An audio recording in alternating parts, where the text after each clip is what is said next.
Enzo Traverso is the Susan and Barton Winocour Professor in the Humanities at Cornell University. His research focuses on the intellectual history of the 19th and 20th century. He's born in Italy, studied history at the University of Genoa, received his PhD from the École des Hautes Études en Sciences Sociales in Paris in 1989. And before coming to Cornell, he taught political science for 20 years at the University of Picardy in France. He's been a visiting professor at many European and Latin American universities, authored many books, which are translated into more than 15 languages, including The Jewish Question, History of a Marxist Debate, and The Jews in Germany from the Judeo-German Symbiosis to the Memory of Auschwitz, The Origins of Nazi Violence, The End of Jewish Modernity, and the way I feel right now, left-wing melancholia. Take it away. Thank you for inviting me, for giving me the opportunity to participate in this wonderful and extremely interesting conference, and giving me the opportunity to participate in this debate. So with my paper, I will shift to the present, trying to find a connection between our historiographical debates and the present situation. So there are different ways to read the proceedings of the seminar held at Stanford in the fall of 1963. Historians of fascism can find there a fascinating archival source for exploring George Mosse's workshop 1 year before the publication of his first great book on fascism, The Crisis of German Ideology. A second approach, which is the purpose, I think, of, or at least one of the purposes of this symposium, and which I will adopt in my paper, in my presentation, consists in renewing the same exercise 6 decades later, when a new post-fascist wave is rising dramatically on a global scale. In this case, the Stanford debates of 1963 can become a useful landmark for thinking historically about the present. When the Stanford seminar took place, fascism belonged to a recent past, but nonetheless, it was a bygone experience. Of course, no one could exclude its return under new forms, in new historical circumstances, but talking about fascism meant talking about the past. The Second World War was the watershed that clearly separated fascism from the time of their discussion. The only allusion to the post-war years was made by Mosse himself, who asked his interlocutors whether McCarthyism could be considered a form of fascism. Like them, he expressed his skepticism. In his view, fascism couldn't be reduced to anti-communism, and McCarthyism didn't possess the positive traits of fascism. To be fascist, Mosse pointed out, you need more than merely to be against. The discussion didn't go further.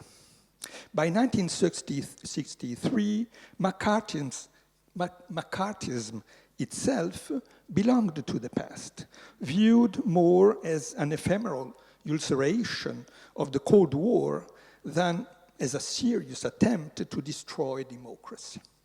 The scholars who attended that seminar at Stanford, many of them European exiles, believed in the solidity of American democracy. Today, their optimism has been shaken. The question discussed in 1963 no longer appear as a pure the questions discussed in 1963 no longer appear as a purely historiographical topic. We cannot put the question, what is fascism, without thinking about the reality surrounding us. In 2025, this question is not exclusively about the past, but also and above all about the present. A present shaped by the dramatic rise of the far right worldwide. In the US, there is a debate about Trump's fascism. In Italy, the chief of government is a proud heir of Mussolini's fascism. In France, a movement created 50 years ago by two Waffen-SS is at the edge of power. Far-right movements participate in several government coalitions of the European Union, and similar tendencies are rising in Latin America, from Argentina to Brazil. There is a debate on the fascist features of Putin's Russia, Modi's India, and Erdogan's Turkey. This international context inevitably prompts us to think historically about the present. Are we becoming back to the 1930s?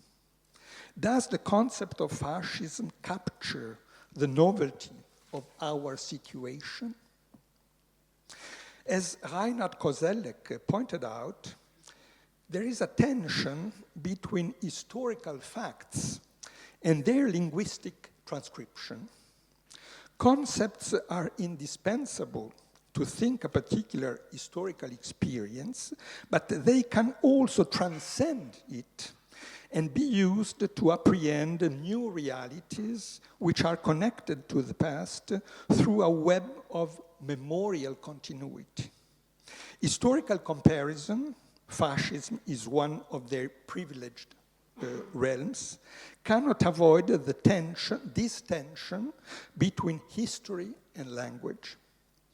They can be fruitful, but they establish analogies and differences rather than homologies and repetitions.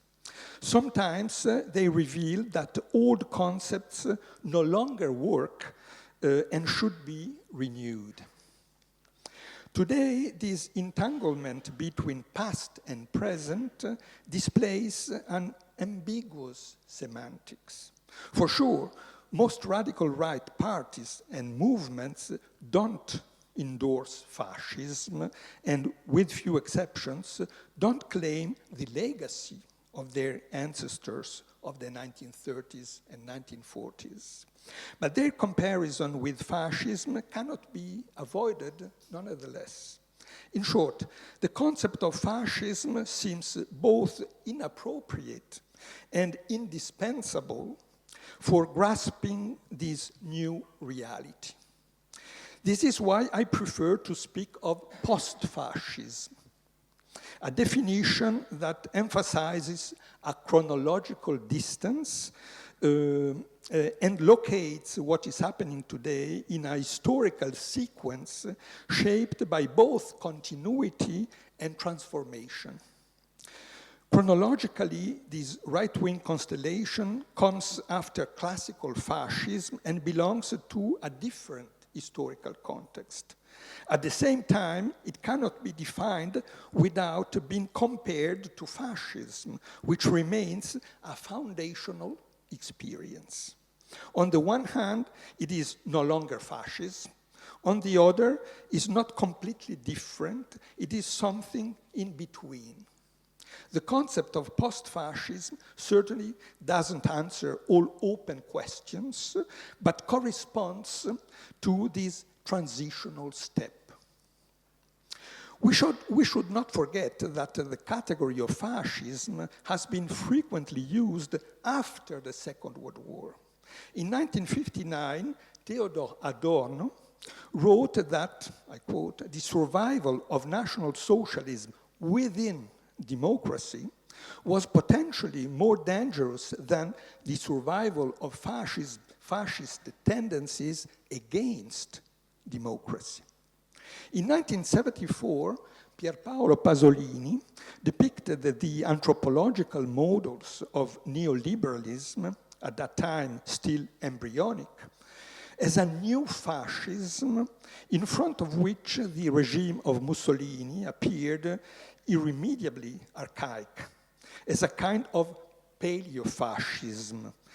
With similar arguments, Umberto Eco depicted Mussolini's regime as war fascism.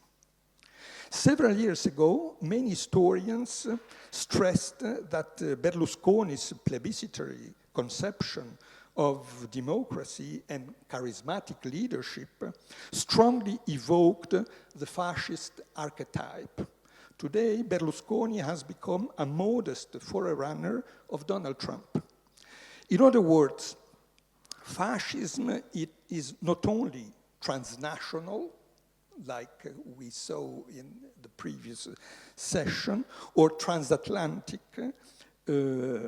according to Federico Finkelstein, but also transhistorical. It is collective memory that establishes a link between a concept and its public use, which inevitably exceeds a purely historiographical dimension. In fact, it is true for many of the concepts of our political lexicon. Saying that the United States, the Federal Republic of Germany, and France are democracies doesn't mean to posit the identity of their political systems, neither to pretend that they would correspond to the Athenian democracy of Pericles' age. In the 21st century, fascism will neither take the face of Mussolini, Hitler, and Franco, nor, hopefully, the form of totalitarian terror, but there are multiple ways to destroy democracy. Today, many commentators interpret Donald Trump as a fascist meteor that suddenly and unexpectedly fell on the American democracy.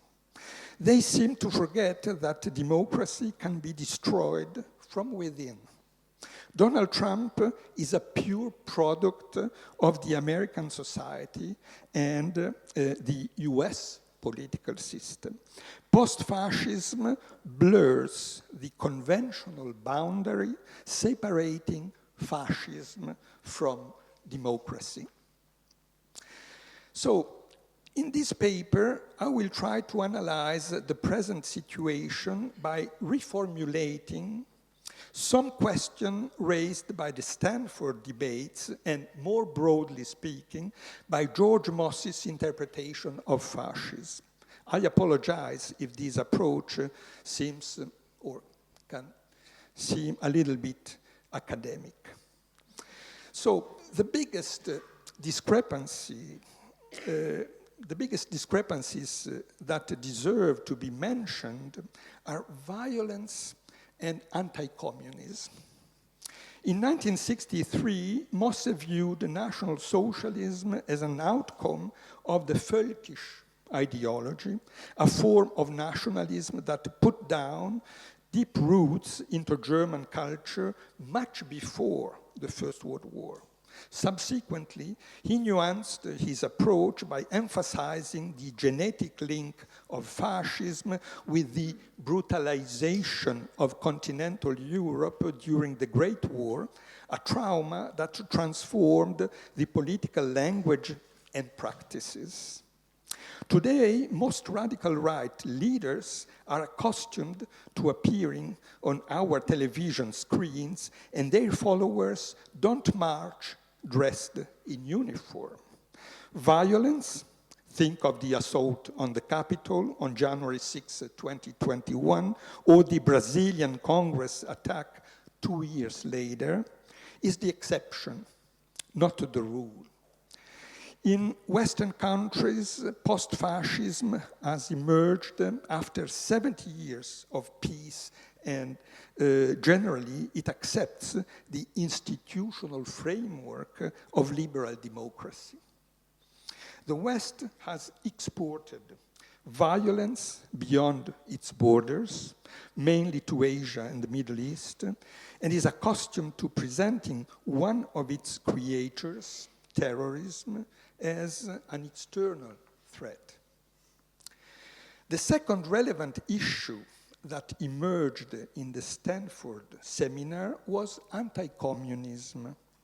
And once again, this was not sufficient, according to Mosse, to define fascism. Anti-communism was the matrix of McCarthyism, which, he pointed out, was not fascism. Today, anti-communism belongs to the ideological and political background of post-fascism, but it is certainly not a central component of its rhetoric and propaganda.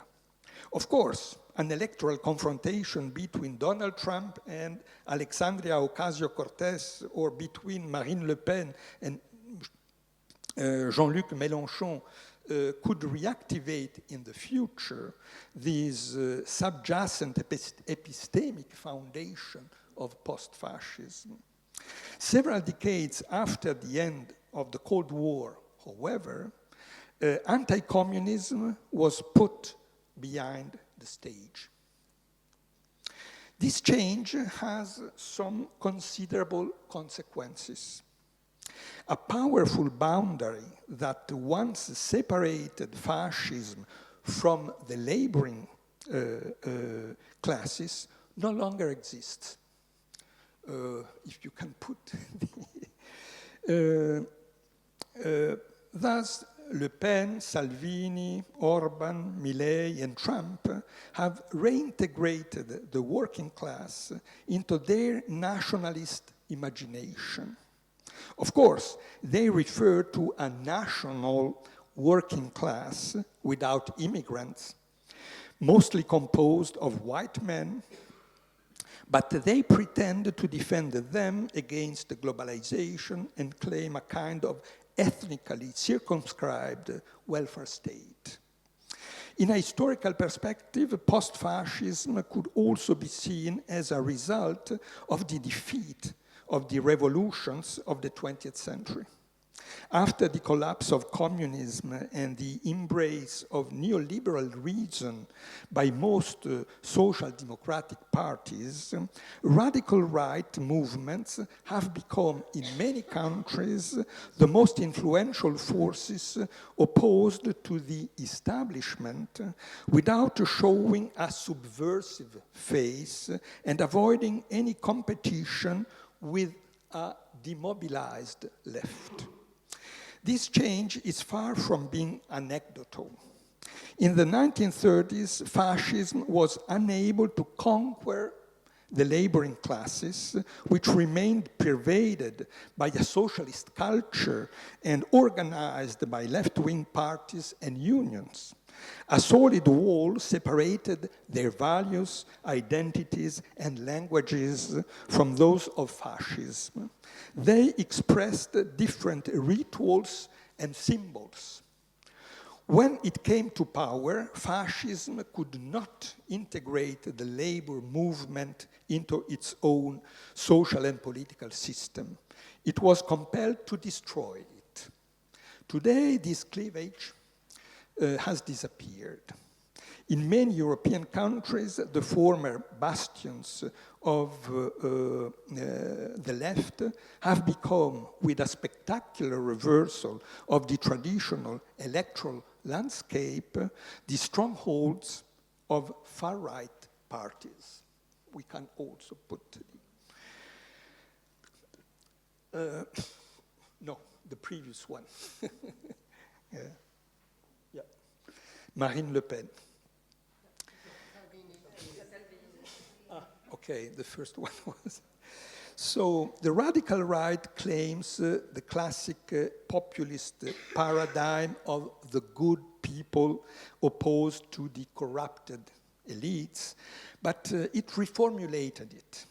In the past, the good people meant an ethnically homogeneous community, sometimes portrayed with strong roots in the soil, opposed to the dangerous classes of the big cities.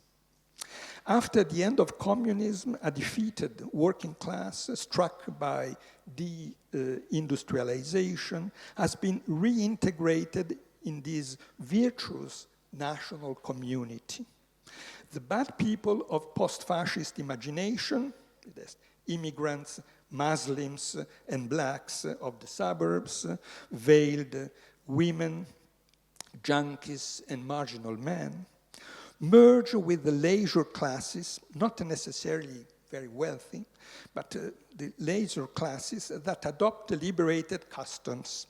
Bohemians, feminists, LGBTQ, anti-racists, ecologists, and defenders of immigrant rights. On the opposite spectrum, the good people are nationalist, anti-feminist, homophobic, xenophobic, and nourish a clear hostility toward ecology, modern arts, and intellectualism.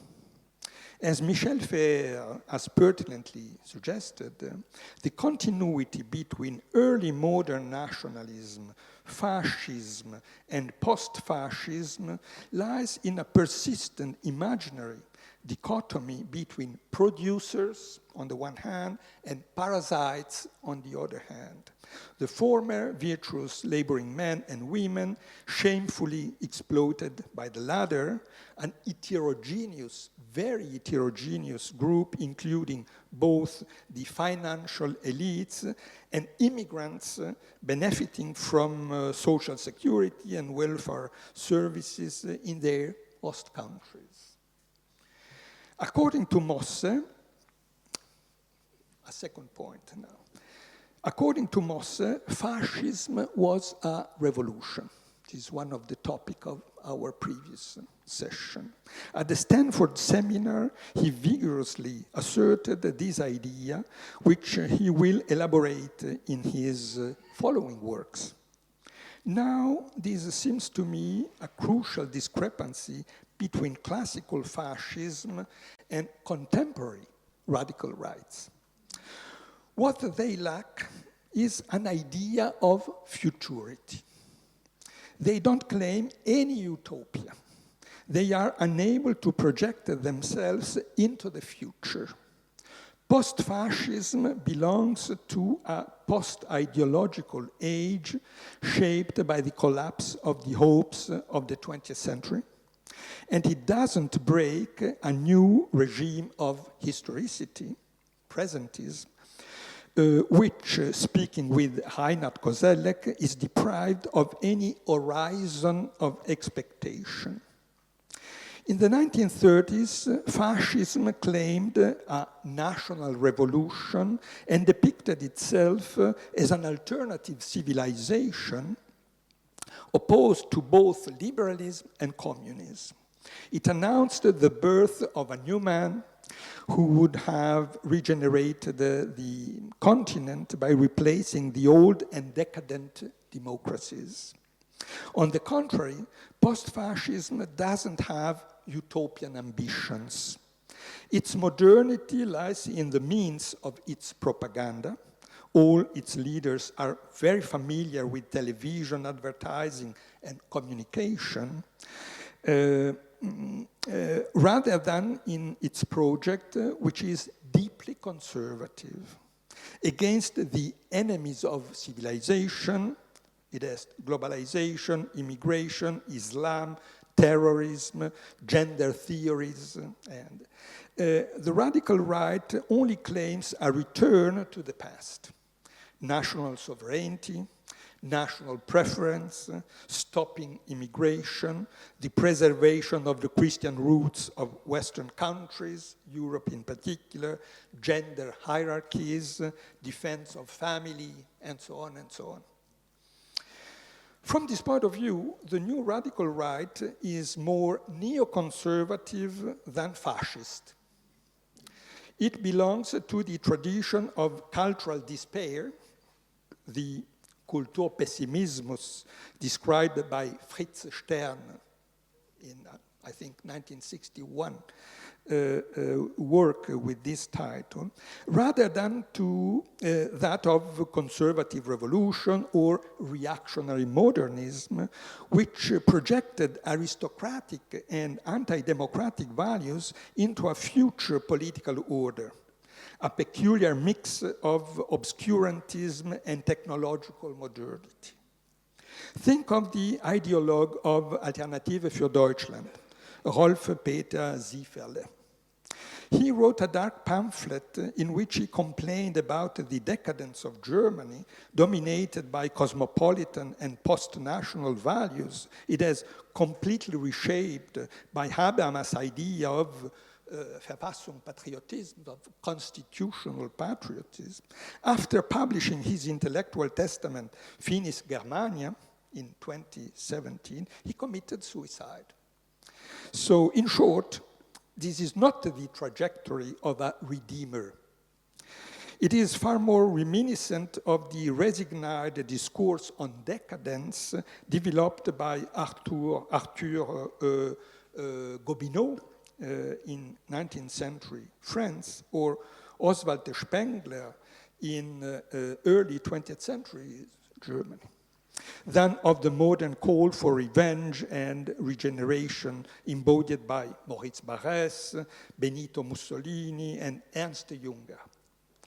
Post-fascist leaders don't share the same language and slogans with the thinkers of nationalisme intégral, total state, total mobilization, the aristocracy of the trenches, trincherocrazia of Mussolini, and new militiamen, der Arbeiter, Jünger, and so on and so on. The anti-modernism lacks the tendency to aestheticize politics, speaking with Benjamin, of classical fascism. In fact, there is a striking symmetry between the lack of futurity in both post-fascist and radical left culture. The eclipse of the myth of a thousand-year Reich, or the myth of the rebirth of the Roman Empire, corresponds with the end of the socialist utopia. There is no equivalent today to the competition between Bolshevism and fascism to conquer the future. This competition, which, according to Ernst Bloch, took place in the unconscious and the dreams of the masses, belongs to the first half of the past century. Post-fascism fills the vacuum left by a disappeared horizon of expectation with a reactionary retreat into the past. Even MAGA, so Make America Great Again, Donald Trump's most effective and, for his followers, most exciting slogan, fails to portray the future of anything other than a return to the golden age of American power and prosperity. It is true that the alliance between Donald Trump and Elon Musk and other billionaires sketches the profile of a new, frightening, reactionary modernism merging conservative values and technological futurity. But till now, this remains a symptom of the reconciliation between fascism and the economic elites, rather than a symptom of the birth of a new fascist revolution. Well, a common feature of the radical right is xenophobia. The hatred of immigrants shapes the ideology and inspires their action. It transforms immigrants into infiltrated enemies, foreign bodies that threat the health of a national community. Post-fascism rejects cultural pluralism in the name of monolithic identities and disclaims cultural, racial, and religious pluralism. It transforms Georg Simmel's image of the stranger into Carl Schmitt's figure of the enemy. The search for a scapegoat is a constitutive element of fascist discourse, of course, and post-fascism doesn't divert from this path, but it is an innovator more than a follower. The main target of its hate is no longer the Jews, rather the Muslims. This shift from anti-Semitism to Islamophobia is a significant change that deserves to be analyzed. At the Stanford seminar, no one could have imagined such a metamorphosis. Fascism was strongly anti-Semitic. Anti-Semitism shaped the entire worldview of German National Socialism and deeply affected the varieties of French radical nationalisms. It was introduced in the laws of Italian fascism in 1938, and even in Spain, where the Jews had been expelled at the end of the 15th century, Franco's propaganda identified them with los rojos, the Reds, as both enemies of national Catholicism. Of course, in the first half of the 20th century, anti-Semitism was widespread almost everywhere, from the aristocratic and bourgeois layers, where it established symbolic boundaries, to the intelligentsia. Many of the most Red Riders of the 1920s and 1930s didn't hide their hatred of the Jews. Today, however, Muslim immigrants have replaced the Jews in racist discourse. Racialism, a doctrine based on biological theories, has been replaced by a cultural prejudice that emphasizes an irreducible discrepancy between Jewish Christian Europe and Islam. Traditional anti-Semitism has not disappeared, of course. Periodic neo-Nazi attacks against the synagogues and Jewish schools in both Europe and the United States prove its persistence, but has become a residual phenomenon or has transmigrated from the far right to Islamic fundamentalism. As in a system of communicating vessels, pre-war anti-Semitism declined and Islamophobia increased. In fact, there is a certain continuity in this cultural transfer. The post-fascist representation of the enemy reproduces the old racial paradigm, and like the former Jewish Bolshevik, the Islamic terrorist is often depicted with physical threats, stressing his otherness. In one century, the intellectual ambition of the radical right has significantly diminished. Nowadays, there is no equivalent of La France Juive by Édouard Drummond, or The Foundation of the 19th Century by Houston Stewart Chamberlain, nor the essays on racial anthropology by Hans Günther of the 1930s. The new nationalism has not produced writers like Giovanni Papini, Ernst Junger, Louis-Ferdinand Céline, and Pierre Drieux-La Rochelle, not to speak of thinkers like Giovanni Gentile, Martin Heidegger, and Carl Schmitt. The cultural humus of post-fascism is not nourished with literary creation, rather with a massive campaign to win media attention. Many political and intellectual personalities, television channels, and popular magazines that cannot be qualified as fascist have contributed to building this cultural humus. We could remember the inflamed prose of Oriana Fallaci on the Muslims who reproduce themselves like rats, and urinate against the walls of our beautiful cathedrals. Yeah. George Mosse had pointed out that in classical fascism, spoken words were more important than written texts. In an age in which the culture of words and images channeled by television and the social media has replaced textuality, it is not astonishing that the post-fascist discourse spreads first through the media, assigning a secondary place to literary productions. However, we might observe many similarities between today's Islamophobia and fin de siècle anti-Semitism in a pre-fascist era. The most significant comparison is with Wilhelmine Germany, not with the French Third Republic, even less with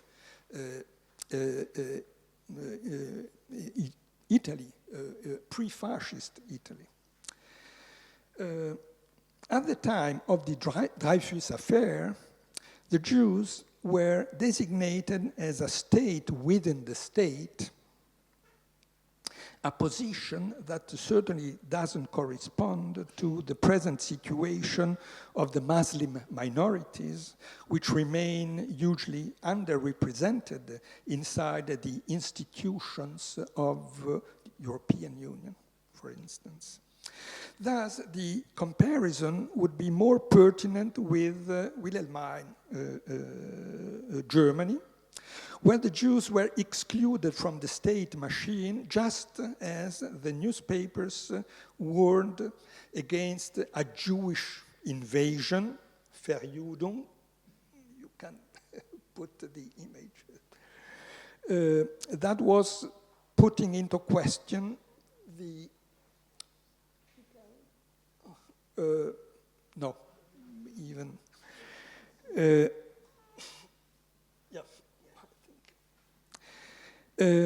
that was putting into question the ethnic and religious basis of the Reich. According to Shulamit Volkov, anti-Semitism played the role of a cultural code that allowed the Germans to negatively define a national consciousness in a country torn by rapid modernization and urbanization, where the Jews appeared as its most dynamic group. In other words, a German was first non-Jewish.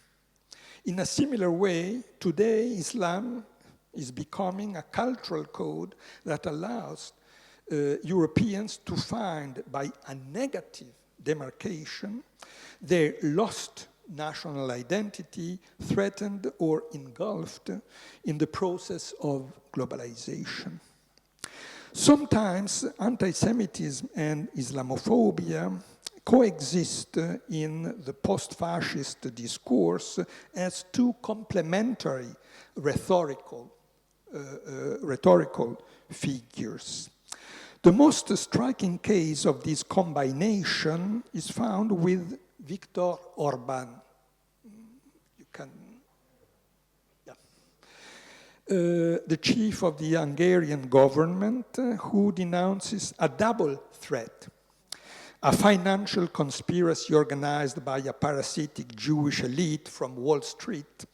The usual target of his speeches is the banker George Soros, and a demographic threat embodied by mass immigration, Islamic invasion. While less explicit than Orban, similar arguments are often suggested by other far-right leaders of Central and Western Europe. But we should not neglect the multiple contradictions of such xenophobic rhetoric. Orban, as well as Trump and other far-right, European far-right leaders, has a very good relationship with Israel, which he considers as a powerful anti-Islamic bastion. Think of Matteo Salvini, one of the leaders of Italian radical right, who became internationally famous when, as a Ministry of Interior, he impeded ONG ships of refugees from reaching the shores of Sicily. In 2020, over the course of just 1 week, he both participated in mass meetings against immigrants and organized a conference against anti-Semitism in Rome, in which, with the Israeli ambassador as a distinguished guest. In France, the myth of Islamic invasion was first formulated as a literary trope that quickly turned into a slogan, the Great Replacement. Le Grand Remplacement. The inventor of this figure of speech, the Islamization of France, is Renato Camus, a writer who doesn't hide his closeness with the National Rally, the Rassemblement National. 20 years ago, he complained in his journal about the overwhelming Jewish presence in the French cultural media. In the following years, he shifted his focus to the Muslims, the actors of the Great Replacement. Camus belongs to the old school of French conservatives. His complaint about the disappearance of eternal France, la France éternelle, has the anguished taste of Léon Bloy's pamphlets. The most popular advocates of the theory of the Great Replacement, however, are two public intellectuals, Éric Zemmour and Alain Finkielkraut. Zemmour has devoted to this topic a very successful book titled The French Suicide. Finkielkraut is the author of another bestseller, L'identité malheureuse, The Unhappy Identity, in which he depicts the despair of a great nation threatened by two calamities, multiculturalism on the one hand and a mistakenly idealized hybridity, the French melting pot, le métissage of a France, black-blanc beurre, it is black-white and Maghrebian. A national image that became very popular after the French victory of the Football World Cup in 1998. Put in a historical perspective, the myth of the Great Replacement reveals some astonishing affinities with a classic anti-Semitic stereotypes. This discourse doesn't differ very much from that of German nationalism at the end of the 19th century. In 1880, Heinrich von Treitschke, the most respected German historian of his time, deplored the intrusion, Einbruch, of the Jews into German society, where they shook the customs of Kultur and acted as a corruptive element. Treitschke's conclusion was a note of despair that became a kind of slogan. The Jews are our unhappiness. Die Juden sind unser Unglück. In fact, Finkielkraut's and Treitschke's unhappiness have the same roots, a similar discontent in the face of modernization and globalization combined with a nostalgic idealization of the past and the search for a scapegoat. In the US, the idea of the great replacement joins Donald Trump's slogan, America First, which, like its French homologue, has an interesting genealogy. Until the First World War, America First was the mantra of isolationism.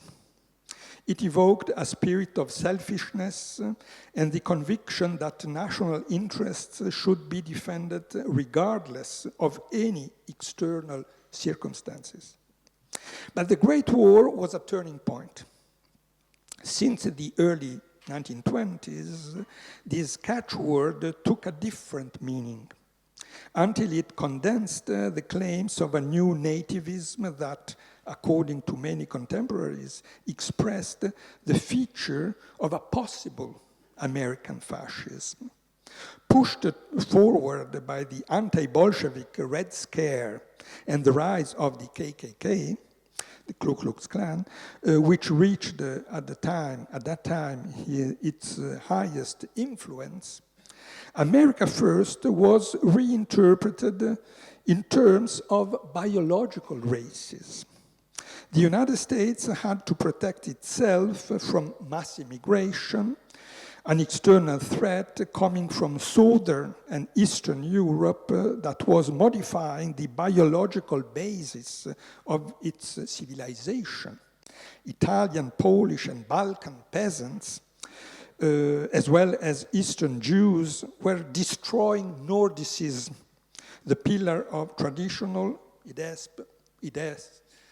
WASP America. The US equivalents of Chamberlain, Drummond, Barrès, and Maurras were the eugenicists Madison Grant, the author of The Passing of the Great Race, 1916, and Lothrop Stoddard's The Rising of Color Against White World Supremacy, 1920. So both of them announced a future of decadence for a nation that, because of immigration, could not remain a homogeneous population of Nordic blood. This huge campaign resulted in the National Origins Act of 1924, enthusiastically supported by the KKK, that reduced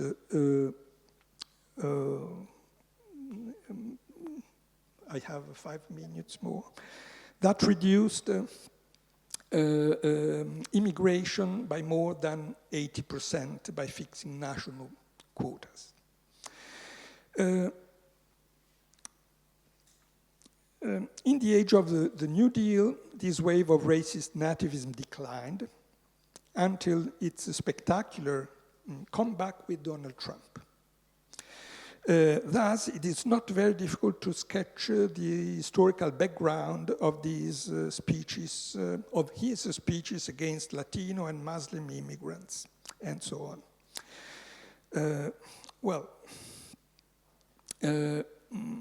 Like 1 century earlier, stopping immigration has become a matter of life and death for America, the condition to make America great again. But one point seems to me very important. Islamophobia is not a simple ersatz for old anti-Semitism, insofar as its roots are old and it possesses its own tradition, which is colonialism. In Europe, colonialism had invented a political anthropology based on the dichotomy between citizens and colonial subjects. In French, the legal categories of citoyen and indigène that fixed the social, spatial, racial, and political boundaries. In Italy, the separation between white and black people in the newly proclaimed empire was one of the purposes of the racial laws of 1938, which were not exclusively anti-Semitic. This colonialist legacy is probably one of the most significant links between fascism and post-fascism that cannot be apprehended through Mosse's hermeneutic dispositive. As I pointed out in several texts, the lack of any reflection on colonialism is probably the major weakness of Mosse's theory of fascism. But it seems to me that this colonial matrix of Islamophobia gives us a key for understanding the ideological metamorphosis of post-fascism, which has abandoned the imperial and conquering ambitions of classical fascism to adopt a much more conservative and defensive posture. It doesn't wish to conquer, rather to expel. Maybe we can come back to this point in our discussion. In one interesting intervention during the Stanford seminar, Mosse emphasized that a Nazi, I quote, might have been more at home in an English public school than he would have been in Weimar Germany. In other words, the fascist idea of virility and respectability didn't differ significantly from Victorian Puritanism and a bourgeois conception of normalcy and decency, which in Germany was usually summarized by the term of Sittlichkeit. This is entirely consistent with the neoconservative and post-fascist contempt for gays, lesbians, and more broadly, queer culture, and as eloquently demonstrated in 2013 by the huge French demonstrations against the gay marriage, la Manif pour tous. However, the post-fascist view of sexuality is much more complex than the stigmatization of counter-models and the search for scapegoats. Despite its neoconservative character, post-fascism is full of contradictions and should not be interpreted as a simple return to, I don't know, Joseph de Maistre or Victorianism. Emerging within the consolidated institutional frameworks of liberal democracy in market societies shaped by individualism, so forged by possessive individualism, post-fascism has broken with the fascist ideal type and in many cases claims the legacy of the Enlightenment. In the post-totalitarian age of human rights, this gives it respectability. Post-fascism doesn't justify its war against Islam with the old, today no longer acceptable arguments of imperial expansionism and doctrinal racialism, but rather with its own interpretation of the legacy of the Enlightenment. Marine Le Pen and Giorgia Meloni wanted to defend the French and Italians against immigrants, but they also pretend to defend women against Islamic obscurantism. Homophobia and gay-friendly Islamophobia coexist in this changing radical right. In the Netherlands, feminism and gay rights have been the flags of a violent xenophobic campaign against immigration and Muslims, led first by Pim Fortuyn and then by his successor Geert Wilders. Alice Weidel, a national leader of Alternative für Deutschland, is a lesbian who defends the traditional family. So today the legacy of Enlightenment is often reframed in a new version of Orientalism based on a dichotomic worldview that pits civilization, rationality, progress, and freedom against barbarism, fanaticism, and obscurantism. I will skip the last point.